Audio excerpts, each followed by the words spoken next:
Hello viewers, thank you for joining me today. My name is Arav Dhawar. I'm 16 years old, based in Dubai, and I go to James Wellington International School. Recently, me and my peers have been talking about how AI is going to change the world and the career landscape as we grow up. People are feeling anxious and uncertain about their futures as AI spreads across industries, takes jobs, and also creates new opportunities in some. The World Economic Forum predicts that by 2030, AI could replace over 85 million jobs, but it could also create 97 million new jobs. There is a silver lining. That means that AI is not just a threat, it's also an opportunity for people to grow, and especially for teenagers myself who are coming into the industry. It raises urgent questions. Which careers are actually going to stay and which are going to be completely wiped off? Or are some careers going to be assisted by AI? Artificial intelligence is full of paradoxes. It's powerful but limited. It has the capability to change how humanity functions, but that also means that it will create economic and social inequalities between the people. That's why I believe we need open conversations, especially with industry professionals, to figure out what AI is going to do and how we can get ahead of this curve. To ensure that AI supports human potential, this podcast is a multi-series conversation. It's here to spark the minds and understand what AI can actually do. With that note, I'm honored to introduce our guest, Gowri Shankar Sir, who is the founder of the Dubai AI community, which is also sponsoring this podcast. Hello sir, it's an honor to have you here. Hello Arav, thank you for having me here. Obviously, as I said, we have lots of questions. We need to answer those questions, especially with industry professionals like you who have a vast experience. As I mentioned earlier, the World Economic Forum predicts that AI is projected to create 97 million new jobs by 2030. For teenagers like myself starting to explore the job opportunities, as we're getting out of high school and going towards college, what is artificial intelligence in the simplest terms, easy for my peers to understand, and how can we benefit from that at our age? Right, so thank you Arav once again for having me on this podcast, and really happy to get to interact with Gen Z and Gen Alpha, because this is what I'm looking forward to. Right. Within my industrial experience, I do interact with industry experts, people from the academic background and different vast background, right? But AI is quite relevant to today. Right, and it is also very relevant to tomorrow. And this discussion is quite important.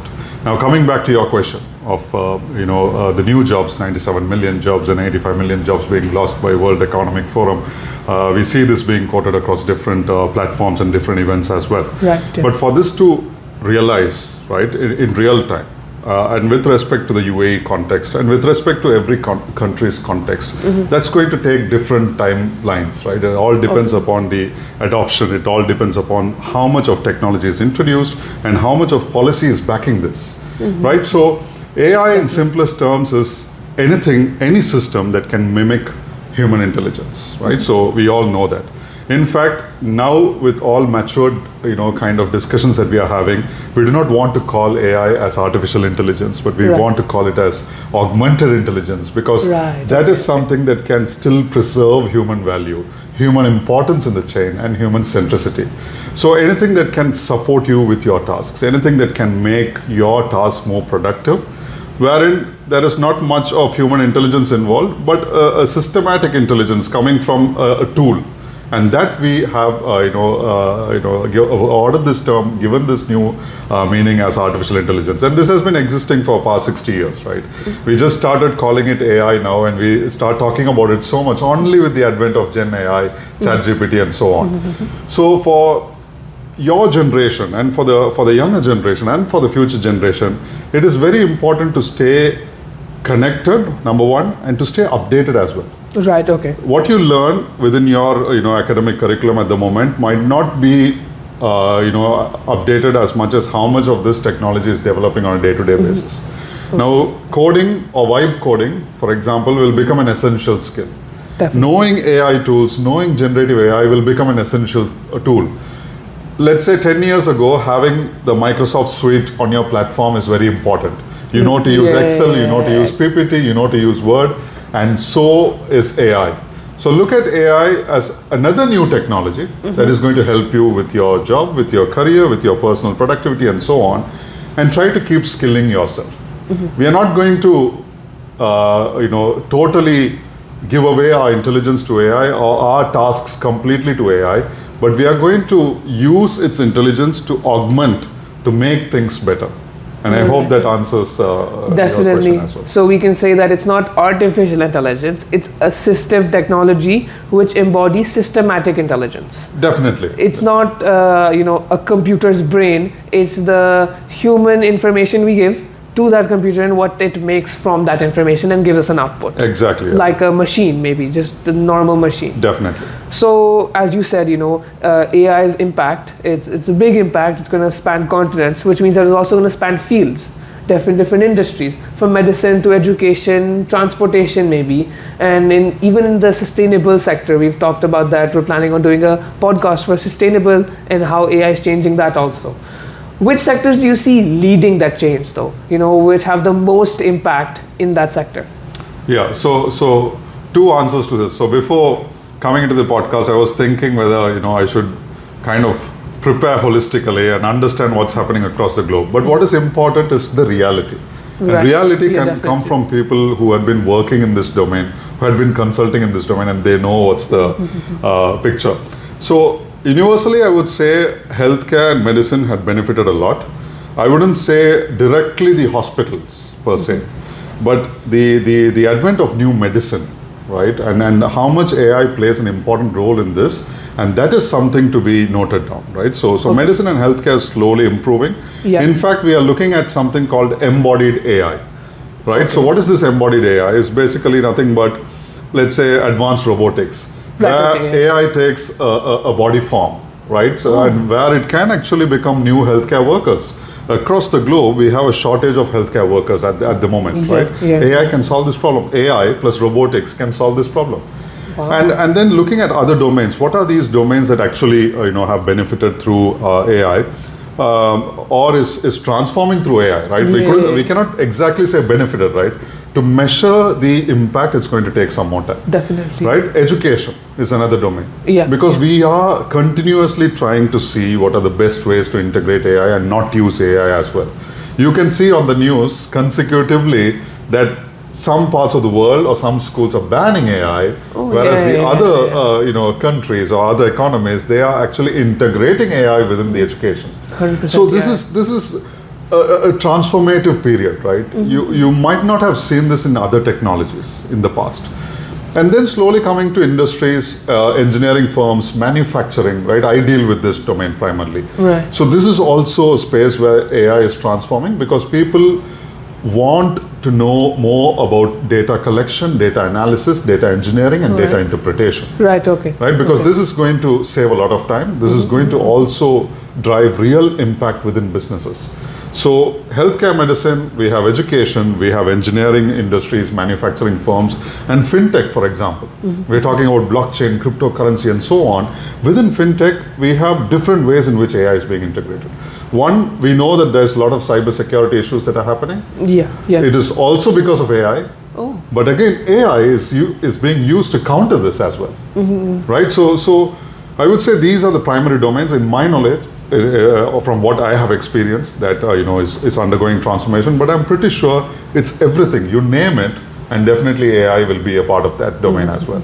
So it's not only just positive transformation, positive benefits, it's a full transformation, Yes. in terms of changes that people can't cope up with, people can cope up with, the negative uses and lots of positive uses for Exactly. AI. So it's a full tool, it's a proper, like a person, you would even It's a say. new species, I would say, Definitely. that we will all have to deal with in the future.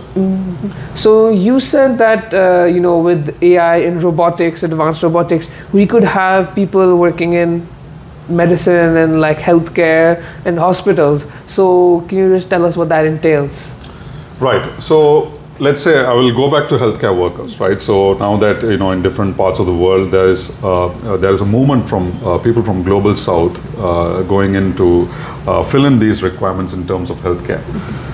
So my personal relatives also run healthcare firms in places like the Canada, right? So and there is relatively a shortage of healthcare workers. So what happens is that the way the healthcare workers deal with patients is something that AI might not be able to easily cope up or understand at the moment. But with more training, right, with regular training and with more case studies, and when AI starts to learn from human healthcare workers, it can actually perform some of these tasks. And let's say we integrate something called exoskeletons. That's another, kind of emerging technology where people can actually wear these exoskeletons and they can actually achieve superhuman power. Right? So let's say we have some kind of an AI technology that is integrated within exoskeletons that can be fit to the patients.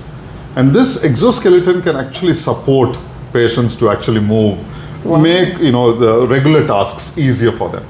Right now we need all these kind of assistive beds. We need people to actually handhold them in order to take them out, or even for very, very smaller trivial tasks. But then AI and embodied AI can make a lot of change in this domain. Now going into hospitals, right? This is one of the discussions I had with the hospitals themselves in the UAE.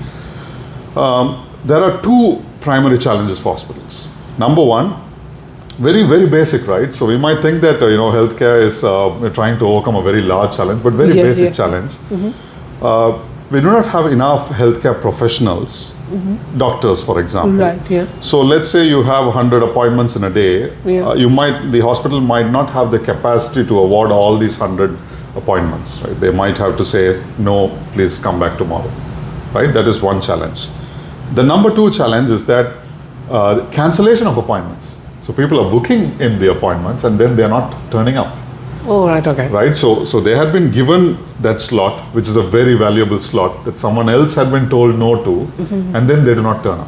Right. Now what hospitals are doing is that they are involving AI systems within their, let's say, CRM tools, which can actually understand sentiments. So when you are making a call to this hospital, when you're talking to them, there is an AI system which is continuously evaluating your sentiment.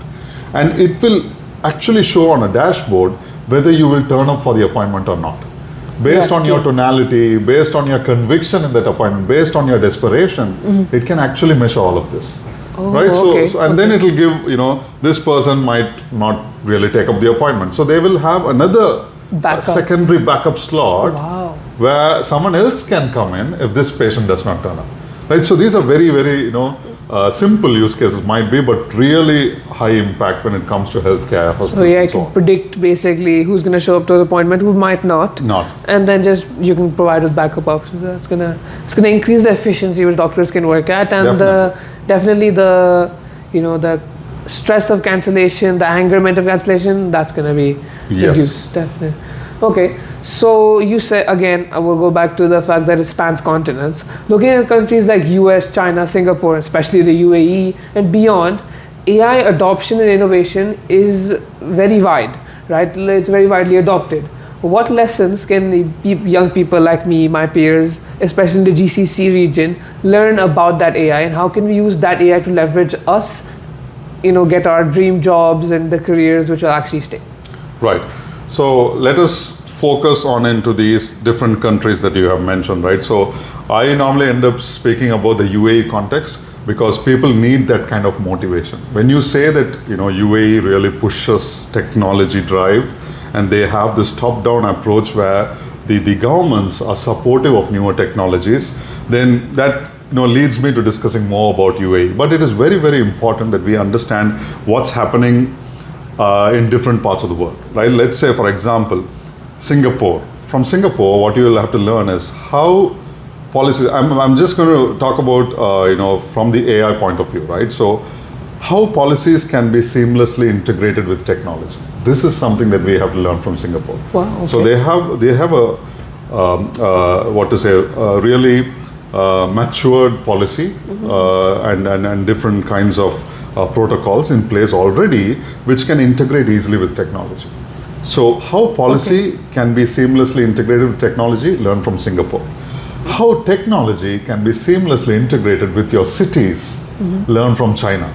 So China has been a pioneer in AI development for many, many years. We might not see a lot of news, right? So they had been there in the past 2 decades. If you step into China, you will know how much of the city is using artificial intelligence, right? So from locomotion, transport, to your daily productivity. So right, and your phone usage, how much of AI is being used. So if you go into China, you will see the difference there. Right. Yeah. Okay. And China, Singapore, US. Now, what we need to learn from US is how policy and technology can improve and improvise side by side. If you are a AI technology provider, or if you're an entrepreneur working in the AI domain, US will continue to remain a really attractive location or a country for you, because you have the right platform to make your tools and sell your tools. Right. And you have the policies also helping it side by side. Right, so UAE is always in the forefront in terms of adoption, and we are also working a lot in terms of policy as well. If you look at Reg 10, or if you look at the UAE AI strategy, or if you even look at the AI policy or the vision, the 2071 vision, AI and newer technologies have already been integrated into all of this. And this is quite important, right? So I think as youngsters, what you need to understand is that there is already a set example from these countries in terms of technology policy, but you need to understand how much of this can you absorb when you are inventing something. So let's say you are going to become an AI inventor, or an inventor who uses AI in your technology. Right. Yeah. Are you being ethically right about coming up with this invention? That's the policy. Exactly. Are you sticking to policy guidelines? This is something you will have to actually focus on, and that will give you a lot more importance as an individual, as an AI entrepreneur in the future, because you are defining yourself to be someone ethical in the use of AI. And that will be my 2 cents on it. Right. So basically, if you want to use AI as an inventor, as an innovator, or for business use, or you want to make an own AI of yours, you need to adopt policy from Singapore, learn how these guys are doing it, then understand how AI has practical uses. Now it's integrated into the city and the people from China, and then how policy and AI can move together, as you said, with the US, and then fully absorption and adoption for the UAE. Yeah, definitely. And also I think it's sufficient for you to just look at UAE policies, because it has actually consolidated everything from global available policies and technologies. But there is no harm in looking at case studies. Go through different case studies in Singapore and China, and try to see if some of this can be actually implemented in different parts of the world, including GCC. So you can learn from the mistakes that people made and just figure out what strengths and weaknesses are in your own models. Definitely. So with the exponential growth of AI and your experience in this field, because you have a vast experience, you're the founder of the AI community, what opportunities exist for teenagers in the GCC region, like proper hands-on technology we can use to increase our knowledge of AI, or AIs we can use? Examples of them, we know ChatGPT is a very good one. Any good AIs which we can expand our knowledge of AI on? Right. So let me take it as 2 parts, right? What are the opportunities that you have, and what are the tools and technology that teenagers can use, right? Okay, that's amazing. Opportunities, there are vast, right? So I will say currently youth empowerment is a theme behind every aspect that the government is working on, different institutions are working on. Right. So there are hackathons happening. All that you have to do is just do a search. I would say do a Perplexity search rather than a Google search. So we don't do that Google search anymore, because you get more specific details when you go into engines like Perplexity, right? And you can also see deadlines. You can see a lot more useful information. You don't have to keep browsing here and there and getting confused, right? So this is one of the tools that can actually help you do the first part, identify opportunities, right? So we have hackathons. We have grants that are being awarded to youth entrepreneurs. Even from schools, right? Even from schools, or first year, second year of college and universities, there are grants, there are incubators and accelerators which are providing these grants. Wow. So can you apply for this? So when you go into that question of can you apply, when you go through the guidelines, you will come to know what kind of product is being required in this market. And then you use your skill in AI, vibe coding and so on to develop something of that sort. So what I mean to say is that you don't have to be an inventor now.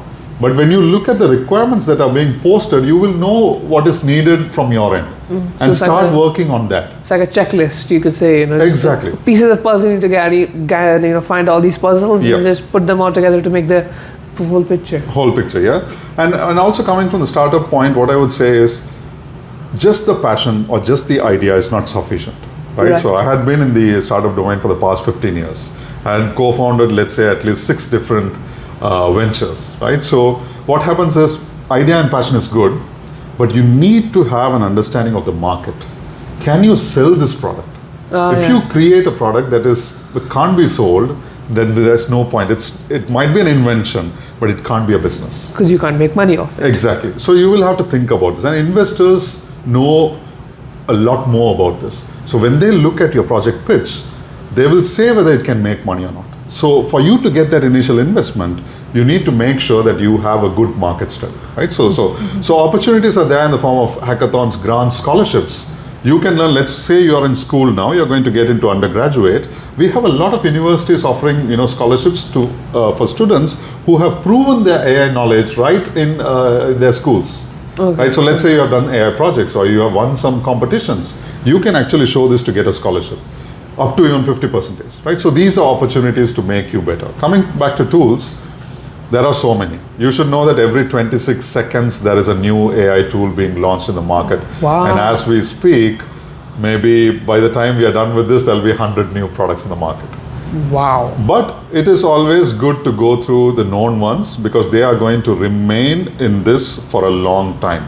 Let's say Microsoft or OpenAI, right? So these products are in this for the long run, right? So, and also Microsoft has its policies to keep your information confidential. So let's say you're using generative AI, how much of that is confidential? How much of that is being used to train the LLM? You have to think about this. So Microsoft says that they do not use your data to train the LLM. So you're safe. So you can use Copilot or you can use, even from Google now they have the statement, you can use Gemini, you can use something called the Google AI Studio. What the Google AI Studio does is, let's say you want to learn a new tool, a Canva or a computer-aided design tool, whatever it is, right? Go to Google AI Studio, share your screen, right? So whatever software it is, just open it up, share your screen, and ask Google AI Studio, how do I use this tool? Wow, you can do that? You can do that, right? And then there is a conversational agent that speaks to you. So it's basically like you doing a video conference with Google, and they teach you how to use that tool. So we don't have to actually go to an institute to learn software anymore. Wow, you can learn complex software like Photoshop just with the help of AI on the comfort of your own bed. Definitely. How do I do a blur effect on Photoshop? How do I remove the background on Photoshop? Ask Google AI Studio. It'll say, go to the top left corner, find this button, go to this button, set this up, and you will see the change, right? So these are... Yeah. And I've also heard that, you can video call with Gemini now, apparently. You can just go around, show it your surroundings, and it knows the whole layout of your whole house. It knows the whole layout. You can show pictures, images to, Gemini, and it'll tell you what it is. And it can help you find the same product on Amazon, let's say, right? So these things can happen. Wow, I'm just shocked that with Google Studio, like AI Studio is saying, you can do all of that. So we got a lot of nice information. We got a lot of academic information and studies information. So with that information, how can Dubai AI community help the youth, and what programs does the Dubai AI community do to help the youth understand AI, use AI, and just advance the whole community as itself? Right. So within Dubai AI community, so we are relatively a new community, right? So we are working on different aspects for different age groups as well. In the past 9 months, we have conducted around 29 events, all towards AI empowerment. And our tagline is AI for all. So we believe that AI is a technology for all. And we are currently non-profit as well. So all of our initiatives are aimed at making sure that people have basic skilling. Right? So we are currently working with youth empowerment organizations to support them with their AI events. That's much easier for us, let's say, because there is already youth organizations working on youth empowerment, and they have a lot of people associated with them. Our specialty is to make sure that we have facilitators, the right facilitators to deal with the youth. And we have done so many events also focusing on the youth. Right. So we try to integrate these two, right? So we collaborate with them. And we have done, let's say, 3 or 4 events aligned with youth empowerment. We are going to tie up with a lot of universities in order to bring more youth empowerment programs and scholarships. Okay. And the announcements are going to happen from this month onwards. Wow. And this is what we are working towards, especially when it comes to the youth segment. Within Dubai AI community, we do workshops, we do keynotes, we do panel discussions, we do roundtables. And currently, the month of August, for example, is declared as the AI for Educators Month. So we are organizing on every weekend, we are organizing a workshop, a webinar, which is aimed at AI for educators. And the best part is we have a lot of students participating in this, although the workshops are for educators, but they want to know what is the future for them. Because through these workshops, they will know what is the future format of education. Right, so they know what their teachers are up to how they're using their... Right, yes. So that's what we are doing there now within Dubai AI community. But we see a lot more potential when it comes to youth and women empowerment. We are going to work on both of these equally in the upcoming months. Wow, this is amazing because it just brings the community up as a whole. It can help everybody, especially people my age. You know, the audience for this podcast is peers of my age. Helps us in various aspects. You know, you said round tables, panel discussions. Yes. So we can gain information. We can probably join a panel discussion, just give out the information we have to peers who are way less in our age. You know, Definitely. year 7s, year 6s type. Okay, so we've got information about how we can use AI and you know how Dubai AI community is helping the youths and empowering the youth and women. Let's move on to something a bit more lighthearted. You know, just a chill end to this intro and our first edition. So if an AI-powered teenager or an AI-powered person ran the whole world, if AI ran the whole world, how would the world work? The world, right. So that's going to be a difficult question to answer because we are always studying this, right? Even from my research point of view, I'm also personally researching on the use of AI. So there are two aspects that I see in this question. An AI-powered teenager, how an AI-powered teenager would deal with this world might be slightly different from how AI by itself will deal with the world, right? So if AI is going to deal with the world, things are going to become much faster. But would you have the elements of human compassion, empathy, consciousness? Then that is something that might be lacking in a completely AI-driven world. Right. We have to understand the reason why we invented AI in the first place is that we want it to be an artificial form of intelligence. We don't resonate well with the term artificial. Whenever we see the word artificial, we might not completely trust that system. That is one more reason why we might have to rename AI to augmented intelligence, assistive intelligence, and so on. But the reason why we are created as human beings is that we have to remain human. While AI has its task of remaining AI, we have to remain HI, which is human intelligence. Right? So an AI-powered teenager might bring in the best of both worlds. Let's say they take the best of AI, utilize wherever AI can, really improve productivity. Whereas also keep that human centricity in mind. In a completely AI-run world, we might even be reporting to AI in the future. But how much of that is going to drive real human impact? Today, another transformative sector in the field of AI is also software. Right? We all know software as a service and so on, right? But we can also see that there are a lot of layoffs happening. Although there is a domain that is really improving in terms of its efficiency, it might also be driving human beings out of it. So it is very essential for us and the current generation to think about this, to ponder about this, how to retain human centricity in every aspect of work, in every aspect of livelihood as such. So AI-powered teenager world will be faster, innovative, creative, and will also have human in the loop. And completely AI-powered world might be faster, productive, can fetch things easier for us, but it might really make us as human beings question the purpose of life.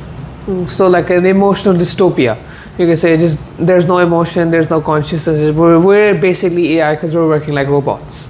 Definitely, and also, why are we there anymore, right? What's the point? When AI can do all the work. So why we are there is because we have to ensure that our species stays alive. And we'll have to bring back that centricity, whatever be the technology. Wow, okay. That's a very different outlook to what I thought it would be. Because I thought if, AI ran the world, it would just be, sunshine and rainbows. We would, it will all be tech, everything like you see in those images and those memes, it will all just be tech. And we would just live an amazing life, chill, laid back life. Yeah. Okay.